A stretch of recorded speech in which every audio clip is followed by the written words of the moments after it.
جو عورت اپنی عزت کو بھول جائے اور اپنے پردے کو بھول جائے اور مردوں کو دکھاتی پھرے اور دل میں خوش ہوتی پھرے کہ مجھے مرد دیکھو پاگل ہو کے ہنس رہے ہیں، دیکھو مجھے اشارہ کر رہے ہیں، دیکھو مجھے پرچہ پھینک رہے ہیں کہ اس پر مجھے مس کال دو، خوش ہوتی ہیں، فخر کرتی ہیں۔ جتنا دیکھو کوئی کہتا ہے کہ حضرت والا سے کسی نے کہا، پرسوں بھی شاید عرض کیا تھا کہ حضرت آپ کی صحبتوں کی برکت سے یہ ہے کہ میں جب گناہ کرتا ہوں مجھے اتنی شرم آتی ہے، میں کھڑکیاں دروازے بند کر کے پردے ڈال کر پھر گناہ کرتا ہوں۔ حضرت نے فرمایا تجھ سے بڑا بے حیا کوئی بھی نہیں ہے۔ ارے تو نے دنیا سے حیا کی، اللہ سے حیا نہیں کی۔ فإن حقیقت الحیا ان مولا کا لا یرا کا حیث نہا کا، ملا علی قاری رحمۃ اللہ علیہ مشکات کی شرح مرقات میں فرماتے ہیں حیا یہ ہے اصلی کہ ہمارا پالنے والا ہمیں نافرمانی گناہ میں نہ دیکھے۔ جو عورت بے پردہ پھرے گی حیائی تو ختم ہوگی، اور حضرت فرماتے ہیں کتابوں میں لکھا ہے جس کی حیا ختم ہو جائے اب اس کی مرضی جو کرے کم ہے، وہ حیا ختم ہو جائے سب ختم۔ بھائی حیا ہی تو نہیں ہے جبھی تو بے پردہ گھوم رہی ہیں، جبھی تو اپنے آپ کو دکھا رہی ہیں، جبھی تو اپنے کپڑے کو دکھا رہی ہیں، چست کپڑے پہنے ہوئے ہیں، غیرت کا جنازہ، چست اور باریک لباس پہننے والی ننگی عورتوں میں حدیث پا کے اٹھائی جائے گی۔ تو سب سے پہلے بد نظری کا عذاب لعنت کا کھوپڑی پر آتا ہے، اللہ کی باتیں سمجھ میں نہیں آتی، اور جب عذاب آیا اب جیسے جیسے حیا ختم ہوتی جائے گی ایسے اسٹیپ بڑھتے جائیں گے۔ وَإِنَّ اللَّهَ خَبِيرٌ بِمَا يَصْنَعُونَ کی پہلی تفسیر، وَاللَّهُ خَبِيرٌ بِإِجَالَةِ النَّظَرِ، اے بدماش تیرا دائیں دیکھنا بائیں دیکھنا، اوپر دیکھنا نیچے دیکھنا، کنکیوں سے دیکھنا، کالا چشمہ لگا کر دیکھنا، اللہ تعالیٰ کو کمینے پن ہمارے سب پتہ ہے۔ فخر کرتے ہیں کہ آج لڑکوں سے بات کر رہے ہیں، ماں باپ فخر کرتے ہیں بیوقوف کہیں کے، ان کو جھوکا ہوا ہے، زہر میں ڈالا ہوا ہے اور خوش ہو رہے ہیں کہ ہماری بیٹی بڑی ترقی کر رہی ہے۔ جہاں جس کے دل میں اللہ کی محبت نہیں آئی یا موجود نہیں یا اللہ کی محبت نہیں سیکھ رہی، ایروس اس کو دیکھے گی کیا اس کی زندگی ہے، کتنے لاکھ اس کی تنخواہ ہے، کس طرح دنیا گھوم رہی ہے، یہ نہیں سوچتی کس طرح بے غیرت بن کر نام محرم مردوں کے ساتھ اٹھ بیٹھ رہی ہے، کس طرح بھنگیوں کا پیشاب پخانہ صاف کر رہی ہے، کس طرح بھنگیوں اور شرابیوں اور چرسیوں کو چائے اور یہ سپلائی کر رہی ہے۔ ارے بھائی کافروں کو حقیر سمجھنا گناہ ہے۔ اولئک کالانعام بل هم اضل، یہ چوپائے مثل چوپائے کے ہیں کفار، بلکہ اس سے بھی بدتر ہے، ان کی خدمت میں لگی ہوئی ہے۔ کیا میری ماں بہن بہو بیٹیوں پاگل ہو؟ تمہیں پتا نہیں ہے کہ رات کہاں رہتی ہیں؟ یہ ہوٹلوں میں رات رہتی ہیں۔ مجھے تو جو باتیں پتا ہے نا، میں یہاں تو بول دیتا ہوں، یہاں بولتے ہوئے بہت دل میں ڈر لگتا ہے۔ میں ایک بات بتاتا ہوں، یہ اتنا سمجھنا، یہ 5% بتا رہا ہوں، اور گناہ کی تفصیل بتانا منع ہے، نہ ہم سنتے ہیں نہ الحمدللہ آگے کسی کو بتانے کی بات۔ جب میں پہلی دفعہ 1996 میں 89 سے میں جا رہا تھا، 90 میں 1 سال کم، مجھے نہیں بولنا آتا 90 میں 1 سال کم، نہ مجھے کوئی انگریزی آتی ہے، اس لیے بتا رہا ہوں 90 میں 1 کم، 90 میں 1 کم نہیں کہہ رہا، 90 میں 1 کم۔ جب سے دبئی جانا شروع ہوا اور 1996 سے بیان شروع ہوئے، جب بیان شروع ہوئے 8-10 دن اس وقت دن زیادہ رہتا تھا، تو حضرت کے بعد تو دل نہیں لگتا تھا کہ بھائی یہ کسی وقت بھی گناہ میں مبتلا ہو جاؤں گا، بھاگ یہاں سے، بھاگ یہاں سے۔ 91 میں جڑا، بس پھر جاتا تھا، ویزا اسٹیمپ کرایا، 3 دن بھائی جان روکتے تھے، میں کہا بھائی مجھے نہیں رہنا یہاں۔ 96 میں اللہ تعالیٰ نے دین کا کام دیا بغیر اس طرح کا کہ اللہ قبول فرمائے، ہماری کیا شکل کہ کہیں بیان کر سکے، ہمارے کیسے اعمال، کیسا ماضی، کیسا حال گندا۔ تو ان دنوں میں پھر زیادہ رہا، تو عجیب عجیب باتیں پتہ چلی۔ پہلی دفعہ میں تو 89 سے جا رہا تھا، تو حضرت والا نے فرمایا خبر دو، تو میں نے 2-4 گناہوں کا ذکر کیا۔ میں رک جاؤ بھائی، ہمارے پاس بھی نفس ہے، تیرے پاس بھی نفس ہے، کسی کی تفصیل مت سنا کرو، بس اتنا کہہ سکتے ہو کہ وہاں کے حالات ایسے ہیں کہ کفار بھی شرما جائیں، بس سمجھ میں آ گیا۔ تو میں آپ کو بات بتا رہا ہوں بھائی جان کہ مجھے بڑا شوق تھا طائف دیکھنے کا، کیسے جائے آدمی، ویزا تو ملتا نہیں، تو وزٹ ویزا بھائی جان کی وجہ سے لگا، بھائی جان کے بزنس کی وجہ سے وزٹ ویزا لگا۔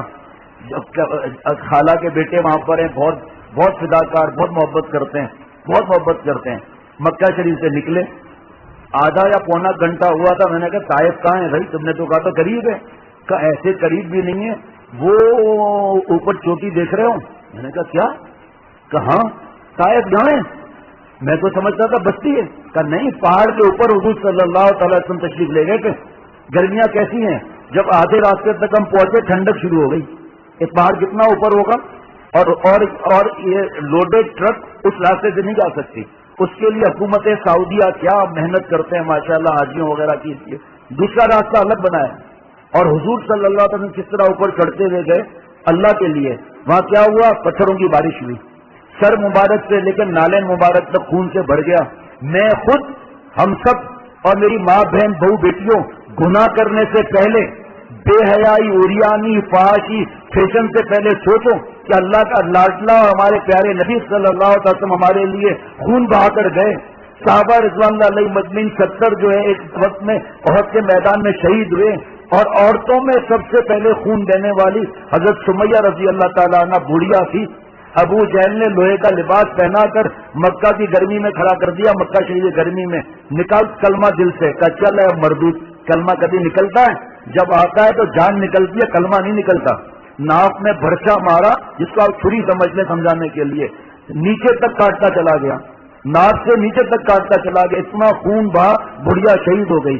آج میری ماں بہن بہو بیٹیوں فیشن کے نام پر ذلیل حرکتیں کرنے سے پہلے، اور ہم اور آپ گناہ کرنے سے پہلے پیارے نبی صلی اللہ علیہ وسلم آنسو تو یاد کریں، حضرت فاطمہ رضی اللہ تعالیٰ عنہ کا رونا تو یاد کریں، جب اوجھڑی نہیں ہٹا سک رہی تھی، اونٹ کی اوجھڑی، بکرے کی بھی نہیں، جب پیارے نبی صلی اللہ علیہ وسلم کی گردن مبارک پر رکھی گئی۔ آج سے جوانی برباد کرنے سے پہلے سوچو تو صحیح، ماں باپ سے بکواس کرنے سے پہلے سوچو تو صحیح، بیوی پر طنز کرنا، گالیاں دینا، ماں باپ کی ان کے گالیاں دینا اور ان کو برے جملے کہنا اور گالی دینا، ان کا خرچ بند کرنا، طنز کرنا۔ ابے تیری اگر نظر کی حفاظت ہوتی نا تو بیوی کا عاشق بن کر رہتا، قرآن پاک اور حدیث پاک پر سفارشوں پر عمل کرتا۔ تیرے آنکھوں کی زنا کی وجہ سے بیوی اچھی نہیں لگ رہی، چاہے بیگم صاحبہ شرعی پردہ کرنے والی حسن میں 1 نمبر ہو، چل بد نظری کرنے والے کو وہ بھی اچھی نہیں لگے گی، اس کے دماغ میں دوسری لڑکیاں بھری ہوئی ہوں گی، زانیاں، بے حیا، ننگی عورتیں اس کے دماغ میں ہوں گی، تو اس کمینے کو کیا بیوی پسند آئے گی؟ اس بے حیا کو حضور صلی اللہ علیہ وسلم اللہ کی سفارشیں کہاں یاد آئیں گی اس کمینے کو؟ اس کو تو دماغ میں زنا بھرا ہوا ہے خیالات کے ذریعے، اس کو تو ناپاک رہنے کا شوق ہے، وہ تو ان مضمونوں کو بھول چکا ہے۔ بیوی کی تعریف کرنا، کپڑے کی تعریف کرنا، چہرے کی تعریف کرنا، کھانے کی تعریف کرنا، اس سے چلنے کی تعریف کرنا، اس سے باتوں کے انداز کی تعریف کرنا، چاہے اس میں وہ نبی ہو یا کم ہو، لیکن ثواب ملے گا۔ لیکن ہمیں فرصت ہو تو شیخ سے علاج کرائیں نا، نیٹ سے ہٹیں، ویڈیو گیم سے ہٹیں، کارٹون سے ہٹیں، فیس بک اور یوٹیوب کے لعنت سے بچیں، تو وقت ملے گا نا ذکر اور تلاوت کا، ایسے تو نہیں ملے گا۔ بہرحال بس چکر آ گیا صاحب، بتاؤں آپ کو کہ یا اللہ، حضور صلی اللہ علیہ وسلم جہاں تک پہنچے۔ آپ بتاؤ، چھوٹے کنکر پتھر اگر کوئی ہمیں مارے، آپ فیصلہ کر لو، سو رہے ہو آپ لوگ، دیکھتے کیوں نہیں ہیں؟ کنکر پتھر ہمیں کوئی مارے 2-3، کیا ہماری حالت ہوگی؟ یہاں ہاتھ رکھیں گے، پھر یہاں ہاتھ رکھیں گے، گردن نیچی کر لیں گے، ایسے ہاتھ کریں گے، ہے یا نہیں؟ حضور صلی اللہ تعالی علیہ وسلم پر پتھروں کی بارش کی گئی تھی۔ اللہ کے سب سے لاڈلے، انبیاء علیہ الصلوۃ والسلام کے سردار، اور آج اب امت ہے کہ حسرت کی جیتی ہے گناہوں میں، گناہ کرتے ہوئے شرم بھی نہیں آتی کہ توبہ کریں، معافی مانگیں۔ بہرحال وقت کم، تو وہاں سے پھر ہم پہنچے ریاض پہنچے، تو وہاں بھائی جان کے دوست تھے، انہوں نے کہا کہ مینیجر جو ہوتے ہیں ہوٹل کے، ان کو پاورز ہوتے ہیں، آؤٹ آف دا وے کر کے ناجائز نہیں، ان کو ڈسکاؤنٹ کا پاور ہوتا ہے، اور آج کل سیزن نہیں ہے، ہوٹل میں کمرے بھی خالی ہوں گے، تو مہنگا ہوٹل جو ہے وہاں میں مینیجر سے بات کرتا ہوں، ناجائز نہیں، اگر جائز کرے تو ہو سکتا ہے۔ بہرحال ہم اس ہوٹل میں پہنچے، وہ مینیجر خود ملنے آیا، رات کو چائے وغیرہ ساتھ دی، پھر یہی حضرت کی باتیں شروع ہوئی، بد نظری وغیرہ، ایروسس کی بات نکلی کہ کیا ان کے اوپر عذاب ہے، ان کی جو ٹریننگ دی جاتی ہے نا، بس بے حیائی عروج پر ہوتی ہے، وہ ٹریننگ کی جاتی ہے، بس یہ سمجھیں کہ سوئمنگ وغیرہ کے معاملات ہوتے ہیں، وہ کیا ہوں گے میں کیا بتاؤں، ہمیں کیا ضرورت ہے تفصیل میں جانے کی، سمجھیں کہ بے حیائی کیسی، اور ماں باپ کا کیا حال ہوگا آپ سوچو۔ تو میں ملکوں کے نام نہیں لوں گا، آپ لوگ سمجھ جائیں۔ تو انہوں نے کہا کہ میں خود گناہ گار ہوں، لیکن سب سے زیادہ گھٹیا اور گندے اور بے غیرتی کے اخلاق ایروسٹسوں میں ہیں، تو میں نے 2-3 ملکوں کا نام لیا مسلمان. میں نے کہا ان کی بھی؟ کمال کرتے ہو، کیا تم عجیب سادے آدمی ہو. میر کیا سادے ہیں، جس کے سبب ہوئے بیمار اسی اختار کے لونڈے سے دوا لیتے ہیں کہ بھائی جان دوست کو ٹیبلٹ دے دینا ہے. جو مریض اپنے مرض پر عاشق ہو جائے تو اس کو شفا کیسے ہوگی؟ اب کہنا اور مشکل ہو رہی ہے. اور مچھر ہے نا، بہت پیارے مرید ہیں، سیدھا کے پیر چومتے ہیں اور دیر تک اپنی یاد بھی دلاتے ہیں. تو ابھی یہی مرید گھسا ہوا ہے، اس لیے میں نے کہا بھائی موزے پہنا دو، برداشت نہیں ہو رہا، بہت دیر سے ایسے کر رہا ہوں. تو جناب انہوں نے کہا کہ بھائی جب گھر سے نکل گئی تو بات ختم. ماں باپ کو اپنی بیٹی کی عزت کی پرواہ ہوتی تو اس طرح بال، میری ماں بہن بہو بیٹیوں، بال عورتوں کے سطر میں ہیں. پیارے شیخ نے فرمایا کہ اگر 150 برس کی بوڑھیا ہو جائے مثال اور چہرہ کھل جائے نو پرابلم، بال نہیں دکھا سکتی اس وقت بھی. بال کھلے ہوئے ہیں، مردوں سے باتیں ہو رہی ہیں، اچھا سر حاضر جی کیا. اور یہ جو بدنظری کرنے والے بیوی سے لڑتے کہ بھائی سردار کس بات پہ لڑ رہے ہو؟ تم مٹکتے ہوئے کیوں نہیں آئی؟ تم نے پہلے نیپکن کیوں نہیں رکھا؟ تم نے مجھ سے کیوں نہیں پوچھا؟ کوک، پیپسی، 7 اپ، چائے، ٹی، کافی سب تمہارے گھر میں لگی ہوئی چیزیں نا، بٹن دبا کے سب تجھے مل جائیں گی. تو کیسی عجیب بات ہے. ایک آدمی کو چراغ ملا، اس نے رگڑا تو اس سے جن نکلا. تو خان صاحب سے کہا کہ بھائی اپنی کوئی بھی 2 خواہش پوری کرو. تو بتاؤ ہم دونوں خواہش تمہاری پوری کریں گے. کہ یار میری تو خواہش یہ کہ مجھے ایسی ڈبی نسوار کی دو جو جتنا میں خالی کروں تو دوبارہ بھر جائے. اس نے کہا خان صاحب یہ لے لو، آپ کی ہو گیا سب. اس سے خوش ہوا، اس نے کھولا، آئینے میں شکل بھی اپنی دیکھی تو اتنا بڑا لے کر یہاں رکھ کر دیکھتا رہا تھا، تو بڑا زبردست. وہ دوبارہ ڈبی بھر گئی. کہا بھائی اب آپ دوسری خواہش کرو، میں آگے بھی جانا ہے. کہا میری دوسری خواہش یہ کہ ایسی ڈبی اور لا کر دو. تمہاری تو ڈبی ہے نا، تو وہ ایسے تمہاری بیوی خواہش پوری کرے گی. کہا تم نے آپ سے آ کر مجھ سے کیوں یہ نہیں کہا؟ سر تاکہ میری ہوا سے رک جائے. یہ بیوقوف باہر دیکھتے ہیں. ایک ہمارا دوست ہے، آتا روز ہے، ابھی نظر نہیں آ رہا، اس کو میں بہت تنگ کرتا ہوں. یہ گیا سعودی عرب، وہاں سے مجھے فون کیا چوتھے دن، السلام علیکم. وعلیکم السلام. ایک دوسری شادی کی اجازت ہے؟ تمہیں دماغ خراب ہے؟ دوسری شادی؟ ایک شادی کے لیے تو حکیم صاحب سے تنہائی میں مل رہا ہوں. حکیم صاحب وہ ماجو نے ہلچل لاٹو بچو وہ حکیم صاحب وغیرہ ہیں. ایک صاحب آئے کہ فلاں نے بھیجا ہے تنہائی میں بات کرنی ہے. میں نے کہا بیٹھیے. کیا یہ دیکھ رہے ہیں اسکریچ کے نشان تھے؟ میں نے کہا جی ہاں.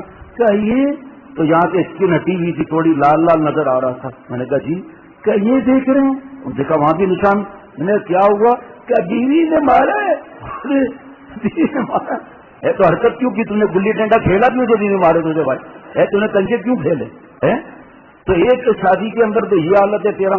اور دوسری شادی کا ہوا کیا ہے؟ کہ یہاں جو میں گھر میں آیا ہوں نا، اتنا بہترین ڈنر سیٹ، اتنی بہترین صفائی، ڈیکوریشن کے ساتھ سیلاد، 2 3 ڈشیں، 2 میٹھے، ایسے انداز سے. بس میں نے کہا بھائی تیرے پاس مہمان آئے گا تو کیا کرے گا؟ دال ڈال کر سائڈ پر صفائی بھی نہیں ہوگی. کہا لے مر دال کھا. کس وقت آیا ہے تو کیا کرے گا تو اس وقت؟ میں نے کہا دماغ خراب. جو مہمان آئے گا صفائیاں بھی ہوں گی، کھانا بھی. تمہارے گھر میں روز 2 میٹھے بنیں گے، دوسری بیوی تجھے 2 میٹھے لا کر دے گی، جو کھایا وہ بھی نکال دے گی. جناب وہ ہمارے دوست ہیں، وہ بتاتے ہیں، وہ اشعار سننا اتوار کے دن کل آئیں گے غرفہ میں. اشعار سننا کیا حالت ہے 2 شادیوں کے بعد. میرے سامنے حضرت والا رحمۃ اللہ علیہ سے 2 3 لوگ الگ الگ موقع پر کہہ چکے ہیں کہ کسی کو دوزخ کا مزہ چکھنا ہو تو دنیا میں دوسری شادی کر لیں. جناب ایک کھیچی کی ایک طرف، دوسری کھیچی کی ایک طرف، آدھی کمی ادھر آدھی کمی ادھر، آدھا ننگا تو آدھا ولی، پورا ننگا تو پورا ولی. چلو بھائی ختم ہو گیا. ایسے بیوقوفی کی بات ہے. قرآن پاک میں کوئی فرض تھوڑی ہے، شرائط کے ساتھ ہے. جو 100 سال پہلے حضرت مجدد نے فرمایا تھا کہ کوئی شرطیں پوری نہیں کر سکتا. کہ میں پرانے غرفہ میں بیٹھا تھا، ایک آدمی دوسری شادی کی اجازت لینے آیا تھا. حضرت نے مختلف خطوں کے جواب دیے، ہم نے ایک پیپر بنا لیا. میں نے کہا یہ پڑھ لو آپ. اس نے کچھ پڑھ کر سنایا تو کہا بھائی میں تو توبہ کرتا ہوں. حقیقت کھلی. اصل میں مرد بدنظری کا ہے، آج نکاح کی اور کوئی بات نہیں ہے. تجھے اگر دوسری شادی کی اتنی ہمدردی ہے تو بیوہ عورت سے شادی کر. 13.5 بچوں کی ماں یہاں کیوں نہیں کرتا؟ اپنے سے کم عمر سے کیوں کر رہا ہے؟ کنواری سے کیوں کر رہا ہے؟ اتنی ہمدردی ہے تو پہلے یہ گیٹ پورا کر. تو بہرحال ادھر ایک آدمی بیٹھا تھا. کہا سائیں اگر 3 شادیاں ہو تو؟ میں نے کہا 3 شادیاں ہو تو بھی مصیبت ہے. سائیں تمہاری نصیحت کا، تیری نصیحت کا سائیں حاصل یہ ہے کہ 2 یا 3 جو شادیاں کرے، یہاں بھی خواری وہاں بھی خواری. میں نے کہا بالکل صحیح سمجھے. بڑے مزے سے انہوں نے کہا. بات بتا کر ختم کرتا ہوں. تو اس مینیجر نے کہا کہ سب سے زیادہ غیرت کے جنازے والی میں نے ایروسپیس دیکھی. ہمارا تو ہوٹل ہے، ہمارے پاس تو ہر قسم کے آتے ہیں. اب سننا آگے. میں نے کہا کیا مطلب کا؟ ایک تو یہ چوری بہت کرتی ہیں، اور سے سننا ایک بڑی 5 اسٹار ہوٹل. میں نے کہا کیا چوری کا؟ جی ہاں، ہم سب الرٹ ہوتے ہیں جب یہ نیچے آتی ہیں. ان کو پہلے ہی کہا دیا جاتا ہے کہ اپنی فلائٹ سے کچھ گھنٹے پہلے نیچے آؤ، اور اس کے بعد ان کو ہم باتوں میں لگاتے ہیں. ہمارا سپروائزر جاتا ہے، ایک ایک کو چیک کرتا ہے ایک ایک چیز پوری ہے یا نہیں ہے. کبھی اسٹرے غائب ہے، کبھی تکیہ غائب ہے، پھر ہم ان سے نکلواتے ہیں. کہ ایک دن میری رات کی ڈیوٹی تھی، فلاں مسلمان ملک کی ایروسپیس اور کرو نیچے آیا. میں نے اوپر فون کیا تو اس نے کہا مینیجر صاحب بتاؤں پردے نہیں ہیں. ابے میں نے کہا تیرا دماغ خراب ہے، پردے نہیں ہیں، مروائے گا کیا؟ سر آپ خود دیکھ لیں. کا میں نے اسسٹنٹ مینیجر سے کہا بھائی تو اس کو ہاتھوں میں لگا، ان کو اکاؤنٹ میں ہے نا جیسے کرتے ہیں. تو گیا اوپر پردے ہی نہیں. نیچے آیا کہ ایکسکیوز می وہ پردے نہیں ہیں، ہمیں آپ کے بیگ کھولنے ہوں گے. کہ نہیں پلیز، ان کی عادت ہوتی ہے سمجھے فلائٹ میں، وہ سمجھیے ہم فلائٹ میں. اور سر کا میں ابھی فون کرتا ہوں. اب آپ کو پتا ہے سعودی قانون کیسا ہے. 10 ہاتھ سیدھا گیا تو کہا پتہ نہیں کیا بھائی ناظرہ تو اپنا بیگ کھول، تو اپنا بیگ کھول وغیرہ جو بھی ہے. تو ایک بیگ کھلا، اس میں سے پردے نکل آئے. اب حیا کا جنازہ دیکھ تالیاں مارے، ارے یہ کیسے پردے اندر آ گئے؟ کوئی خلال تھا جو تمہارے ایک بیگ میں آ گیا؟ ہنس رہی ہے. حیا کا جنازہ. آگے سنو. پیسنجر کا جو کھانا بچتا ہے وہ یہاں لے آتی ہیں. اب آپ کو اشارہ دے کر میں دعا کر کے ختم کر دوں گا. کاش کہ ہمارے دل میں یہ باتیں اتر جائیں. ہم اپنے لیے پہلے، پھر اپنی بیٹیوں کے لیے، سب کے لیے دعا کریں. اپنے گھر پہ محنت کریں، آگے کے نسل کے لیے سوچیں کہ ہماری بیٹیاں کہاں جا رہی ہیں گھر سے بے گھر ہو کر، اور ان کا گھر جنت ہے اور وہ اپنی عزت کے پیچھے پڑی ہوئی ہیں. اور لڑکوں سے باتیں اور ان سے نوٹس لینا، نابیروں سے پڑھنا، انگلیوں کا ٹچ کرنا، پیروں کا ٹچ کرنا، کمینے پن کے میسج کرنا. جو حیا کا جنازہ نکالنے والی بیان کے اندر آ کر ایسے ذلیل میسج کرے بیان میں آ کر، اور ہماری سیکورٹی اور بھی سخت ہو گئی ہے. انہوں نے جو آج سیکورٹی کا آپ نے رپورٹ دیا، میں تو حالت خراب ہو گئی سن کر کے کیا ہو رہا ہے یہ. تو جناب پھر انہوں نے بتایا کہ وہ کیا کرتی ہیں. بس یہ بتا کر، ایک تو کھانا اس کا لیا جہاز کا، ایک پھر جو ویٹر ہے ان کو بلایا اور ان سے کہا ایک پیالی کافی اور چائے لے آؤ مفت میں. اور ذلیل حرکت کی، تفصیل بتانے کی ضرورت نہیں، ذلیل حرکت کی. اس نے کہا تو میں تو پوری کیٹلی لے آتا ہوں. نعوذ باللہ اس کو سمجھتے ہیں. اس کے بعد تیار ہوئی، باہر گاڑی کھڑی ہے، ماں باپ کی عزت کا جنازہ نکالا، رب کو ناراض کیا، پیارے نبی صلی اللہ علیہ وسلم بے وفائی کی، اپنے جنت کو دوزخ میں کنورٹ کیا اور گاڑی میں بیٹھ کر کیے جا وہ جا. کیا ہمیں غم نہیں ہونا چاہیے؟ اللہ تعالیٰ میرے رب سب کے حال پر رحم فرمائے اور جج فرما کر اولیاء صدیقین کی آخری سرحد تک پہنچائے. میرے لیے دعا کرو کہ اللہ مجھے 100% عمل کرنے والا بنا دے. خط آتے ہیں نا تو دل چاہتا ہے چیخ چیخ کے روئیں. یہ تو وہ ہیں جن کو اپنی اصلاح کرانی ہے، اور میں اور میرے دوست اور اولاد ہم سب نیک ہو کر اور جگہ جگہ بیان کرنے جائیں، تاکہ یہ مضمون جس کو مذاق سمجھا ہوا ہے، جو دوزخ کی طرف لے جاتا ہے، اللہ کے عذاب کی طرف دھکیلتا ہے،